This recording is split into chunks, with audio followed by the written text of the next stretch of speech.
آج ہم بات کریں گے پوسٹ جی بی سنڈروم کے اوپر. جی بی سنڈروم، گیون برے سنڈروم، یہ ایک ایسی بیماری ہے جس کے اندر ایک وائرس ہوتی ہے جو نروز کو ڈیمیج کرتی ہے. اور عام طور پہ جو پیشنٹ کی شکایت ہوتی ہے وہ یہ ہوتی ہے کہ مریض بالکل ٹھیک ہوتا ہے، آہستہ آہستہ اس کو لگتا ہے کہ یا تو اس کی ٹانگوں میں کمزوری آنا شروع ہو گئی ہے، وہ کمزوری بڑھتے بڑھتے پھر اس کی کمر تک آ سکتی ہے، اس کے بعد اس کے بازوؤں میں کمزوری آ سکتی ہے، پھر اس کے سانس میں کمزوری آ سکتی ہے. سانس میں اگر کمزوری چلی جائے تو اس کا مطلب یہ ہوتا ہے کہ اس کو سانس لینے میں تکلیف ہوگی، اور اگر یہ بیماری بڑھے اور سانس وہ نہ لے سکے تو خدا نخواستہ موت بھی واقع ہو سکتی ہے. تو سانس تک اگر وہ آئے تو یہ سیریس کنڈیشن ہے. بعض اوقات آئیز میں چلی جاتی ہے، آنکھیں جو ہوتی ہیں وہ پوری طرح کھلتی نہیں ہیں. یوزلی یہ بیماری بچوں میں زیادہ ہوتی ہے. بچوں سے مراد یہ ہے کہ 13-14 سال کی عمر تک، لیکن ان سے بڑوں میں بھی ہو سکتی ہے اور بہت بڑی عمر کے لوگوں میں بھی ہو سکتی ہے. ایک خاص اس کی وجہ یہ ہوتی ہے کہ اس میں جو قوت مدافعت ہوتی ہے جن لوگوں میں کم ہو، ان میں یہ وائرس زیادہ زور آور ہو کے تو اثر کرتی ہے. زیادہ تر جو پیشنٹ میرے پاس آتے ہیں ان میں ہم نے یہ دیکھا ہے کہ یہ کمزوری 1-2 دن تک بڑھتی ہے اور بڑھنے کے بعد پوری باڈی کو لپیٹ میں لے لیتی ہے. تو میں اس سے پہلے کہ آگے چلوں مختصراً آپ سے پوچھوں گا کہ کتنے عرصے میں کمزوری ہوئی تھی؟ سر یہ تو اچانک ہی بہت سویر اٹیک ہو گیا تھا ایک دم 24 گھنٹے کے اندر. مجھے تو پتہ بھی نہیں تھا کہ یہ کیا ہوتا ہے. تو 24 گھنٹے کے اندر جو ہے نا میں بس مکمل مفلوج ہو گیا تھا. سو یہ ایک زیادہ سویر قسم کی کنڈیشن تھی جو کہ ودن 24 آور اس نے ان کو اتنا مفلوج کر دیا کہ اگر آپ یہ غور سے دیکھیں ان کو الٹیمیٹلی جب ان کے جو سانس کے پٹھے کام کرنا بند ہو گئے تو ان کو وینٹیلیٹر پہ ڈالنا پڑا، یعنی آرٹیفیشل سانس لینے کے لیے. اب اس وقت جو صورتحال ہے اس کو ڈسکس کرنے سے پہلے میں اور بتا دوں کہ اس بیماری کا یہ اگر برا پہلو ہے تو اس کا اچھا پہلو بھی ہے کہ اس بیماری کا اگر علاج نہ بھی کیا جائے تو مریض خود ہی ٹھیک ہو جاتا ہے. اور 50% سے زیادہ ایسے کیسز دیہی علاقوں میں ہوتے ہیں جن کو پتہ بھی نہیں چلتا کہ ان کو یہ بیماری ہوئی ہے اور وہ خود ہی ٹھیک ہو جاتی ہے. اور جو باقی 50% ہیں ان کے لیے مختلف قسم کی ادویات ہیں جن میں بہت سستی بھی ہیں اور بہت مہنگی بھی ہیں. یہ افورڈیبلٹی پہ بھی ڈیپینڈ کرتا ہے اور کنڈیشن پہ بھی ڈیپینڈ کرتا ہے. ان کے اندر چونکہ سیویئر فارم تھی تو ان کو وینٹیلیٹر پہ ڈالا. اس وقت کوئی ٹیکے بھی لگائے تھے آپ کو؟ امیونوگلوبولنس بھی لگائی تھی. امیونوگلوبولنس جو ہے یہ میں آپ کو بتاتا چلوں کہ نارملی ہم صرف سٹیرائڈ دے کے اس بیماری کا علاج کر سکتے ہیں جو چند 100 روپے میں علاج ہو سکتا ہے، لیکن امیونوگلوبولنس ہم دیں تو یہ کئی ہزاروں کا ٹیکہ 8-10 ہزار 15 ہزار تک.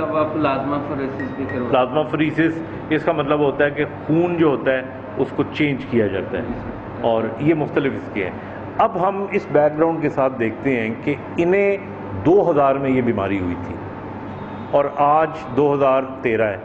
تو اس کا مطلب ہے کہ ان 13 سالوں میں کتنا کی آپ کو لگتا ہے کہ پہلے فرق پڑا اور اس کے بعد پھر ڈاؤن ہو رہے ہیں؟ سر میں تقریباً جو ہے نا 70% ریکور کر گیا تھا. اچھا 70% ریکور کر گیا تھا، چلتا پھرتا تھا، ٹھیک ہے، سیڑھیاں نہیں بس چڑھ سکتا تھا. اور اب جو ہے نا تقریباً یہ لاسٹ منتھ سے جو ہے نا مجھے کھڑے ہو کے میرا جو ہے نا بیلنس وہ آؤٹ ہو جاتا ہے، کھڑے بھی نہیں ہوا جاتا. 1-2 دفعہ میں گر گیا. شروع میں تو میں نے اپنا وہم سمجھا، لیکن پھر وہ بغیر سپورٹ کے میں جو ہے نا کھڑا نہیں ہو سکتا. اور جس روٹین میں میں آج سے 3-4 سال پہلے چلا جاتا تھا پیدل چل کے ایزی فیل کرتا تھا، اب وہاں پہ بھی مجھ سے جو ہے نا بغیر سہارے. یعنی آپ کو جو کمزوری ہے یہ کچھ مہینوں سے زیادہ ہے؟ یہ کچھ مہینوں. اور اس میں زیادہ یہ ہے کہ پہلے آپ سیڑھیاں چڑھتے ہوئے مشکل تھی، اب عام چلنے میں بھی ہوئی. اگر آپ چل کے دکھائیں، وہاں تک چلیں. ہاں جی وہاں تک چلیں. کیا لگتا ہے آپ کو بیلنس خراب ہو رہا ہے؟ آپ آئیں ادھر کھڑے ہوں، پاؤں دونوں جوڑ لیں، پاؤں دونوں جوڑ لیں. آلرائٹ، ہاں یہی دیکھنا ہے. ہاں آنکھیں بند کریں. بالکل بیلنس نہیں رہے گا، لیکن ہلکا سا سہارا، ایک انگلی کا سہارا دے مجھے، اتنا بھی یہ صحیح رہے گا. ہاں آ جائیں بیٹھ جائیں.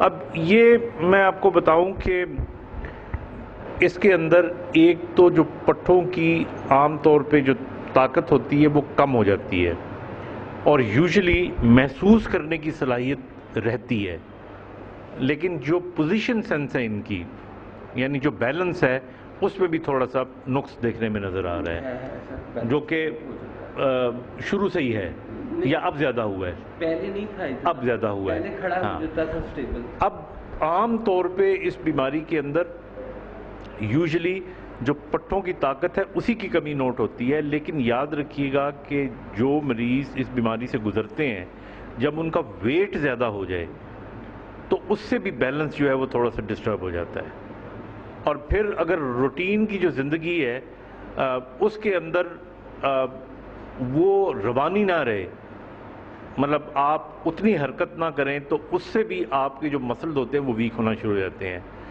اب ان کے اندر میں ایک دو چیزیں اور دیکھ لیتا ہوں. یہ ہم ریفلیکسز دیکھ لیتے ہیں, تو یہ موجود ہیں جو کہ اچھا سائن ہے. That's good.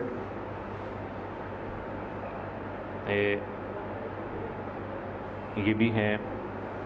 اس کا مقصد یہ ہے, ناٹ بیڈ. اب ان کو ایک اور ٹیسٹ کرتے ہیں. کھڑے ہوں. اب آپ پنجوں پہ کھڑے ہوں. نہیں سر, وہ کوشش کریں. نہیں. اچھا, ایڑیوں پہ. ایڑیوں پہ وہی. اچھا, پنجے پہ اگر سامنے کھڑے ہوں, یوں نہیں. آلرائٹ, بیٹھیے. تو نہ یہ پنجوں پہ کھڑے ہو سکتے ہیں نہ ایڑی پہ. سو دس مینس کہ بیسک ویکنس جو ہے وہ اینکل کے اوپر ہے. اینکل کے اوپر. آلرائٹ. اچھا, سیڑھی نہیں چڑھ سکتے آسانی سے, اس کا مطلب ہے کہ یہ پٹھے بھی ویک ہیں. جی سر. اور انگلی دبائیں میری. دس از اوکے. یہ اوکے. ہاتھ یوں کریں, اکڑا کے رکھیں, اکڑا کے رکھیں. دس از اوکے. نہیں, یوں رکھیں نا, اندر نہ جانے دیں. تھوڑے سے ویک ہے. جی سر. یوں کریں, آواز آنی چاہیے چٹکی کی. دس مینس یہ بھی ویک ہے. لکھنے میں تو کوئی پرابلم نہیں ہے. لکھتا ہوں. آلرائٹ. اب میں ان کی آئیز بھی تھوڑی سی دیکھ لیتا ہوں. یہ میری انگلی کو دیکھتے رہیں. انگلی کو دیکھیں. دیکھ لوں. ادھر دیکھیں. آلرائٹ. ہاتھ سامنے کریں. Close your eyes. آلرائٹ, بس ٹھیک ہے. لمبا سانس لیں. لمبا سانس لیں جتنا لیں.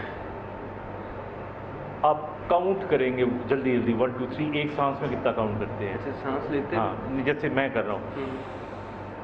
1 2 3 4 5 6 7 8 9 10 11 12 13 14 15 16 17 18 19 20 21 22 23 24 25 اس طرح. 1 2 3 4 6 7. نہیں سر, کتنا؟ 1 2 3 بولے. 1 2 3 4 5 6 7 8 9 10 11 12 13 14 15 16 17 18 19 20 21 22 23 24 25 26 27 28 29 30 31 32 33 34 35 36 40 41 42 43 44 45 46 47 48 49 50. چلو, ناٹ بیڈ. 50 تک کر لی ہے گنتی. ویسے اب آپ سے مقابلہ کرنا چاہیے. سو آلرائٹ. سو ان کنڈیشنز کے اندر ریہیب اسٹیپس کیا ہیں یہ میں آپ کو بتا دوں. پہلی بات تو یہ ہوتی ہے کہ 50% ان کی بیماری صرف اسی بات سے بہتر ہو جائے گی اگر یہ اپنا ویٹ کم کریں. اور ویٹ کم کرنے کے لیے یاد رکھیے گا کہ ایکسرسائز سے ویٹ اتنا جلدی کم نہیں ہوتا جتنا خوراک سے ہوتا ہے. اور عام الفاظ میں آپ کو بتاؤں کہ چکنائی اور آٹا یہ دو چیزیں ہیں جو بہت زیادہ موٹاپا کرتے ہیں. روٹی آپ اپنی آدھی کر دو, جتنے کھا رہے ہو اس کو آدھا کر دو, اور چکنائی کم کر دو, فروٹس کو زیادہ کھا لو. نمبر 1. نمبر 2, چونکہ ابھی آپ کی یہ بیماری بڑھ رہی ہے تو ہم اس کو آبزرو کریں گے اگلے 2 مہینے, اور پھر آپ اسی ویڈیو کی ایک اور ویڈیو بنا کے ہم دیکھیں گے کہ آپ آیا کتنا ڈفرینس ہے. تو اس کے اندر ہاف سٹ اپس کی ایکسرسائز ہے. اب آپ بیٹھے ہوئے ہو نا, آپ کھڑے ہو, آلرائٹ, پھر بیٹھیں. یہ آدھی بیٹھک ہے, اس کو ہاف سٹ اپس کہتے ہیں. لگائیں. ہاں ٹھیک ہے جی, بے شک سہارا لے لیں تاکہ آپ کا بیلنس خراب نہ ہو. یہ آپ نے 15 صبح 15 شام ٹھیک ہو گیا, یہ آپ نے کرنی ہے. اچھا, اس کے بعد آپ کھڑے ہوں اور تھوڑی سی ٹانگیں دور رکھیں. ہاں, یوں رکھیں گے تو آپ کا بیلنس بہتر ہے. دیکھیں جی سر, ہے کہ نہیں, ایسے بہتر ہے. اور رائٹ ادھر منہ کر لیں, ٹھیک ہے جی, اور منیمم سہارا لیں, ٹھیک ہے. اب اگر آپ ایک پوائنٹ فوکس کر لیں یا سامنے کر لیں دیوار پہ, وہ گھڑی پہ کر لیں, ٹھیک ہے نا جی, تو آپ دیکھیے آپ کا بیلنس بہتر ہو گیا. ہو گیا کہ نہیں ہو گیا؟ یہ اس لیے کہ ایسے کروں نا, یہ دیکھیں, ہاں یہ نہیں میرا بہتر ہوتا ہاں. روٹین میں جس طرح کھڑے ہاں, ہیں. یہی میں کہہ رہا ہوں آپ کو. یا تو میں پھر یہ کہ کوئی دیوار ڈھونڈتا ہوں. ہاں نہیں, دیوار آپ آہستہ آہستہ جب دیوار ڈھونڈنا شروع کر دیں گے تو آپ کی ڈپینڈیبلٹی دیواروں پہ آ جائے گی, تو اپنا جو بیلنس ہے وہ ختم ہو جائے گا. تو دیواروں کا سہارا نہیں تلاش کرنا, ٹھیک ہو گیا, ٹھیک ہے. آپ نے کھڑا ہونا ہے اور کھڑا ہوتے ہوئے پاؤں تھوڑے کھول کے رکھنے, اسے بیلنس بہتر ہوگا. ٹھیک ہے. اور جب آپ چلیں تو سامنے کسی چیز کو پوائنٹ آؤٹ کر لیں, ٹھیک ہے, فوکس کر لیں. جب آپ فوکس کر کے چلیں گے تو آپ کا ایک ٹریک ہوتا ہے وہ ان ایکشن آ جائے گا, ٹھیک ہے جی. تو یہ آپ سارے کام کریں. ٹھیک ہے. اور آپ کا موٹاپے کی ایک وجہ اسٹیرائڈ بھی تھی جو آپ نے کافی عرصے لیے, تو اس وقت وہ ہم آپ کو نہیں دیں گے, لیکن آپ کو فالو اپ کے لیے ہم دوبارہ بلائیں گے. All right, thank you very much.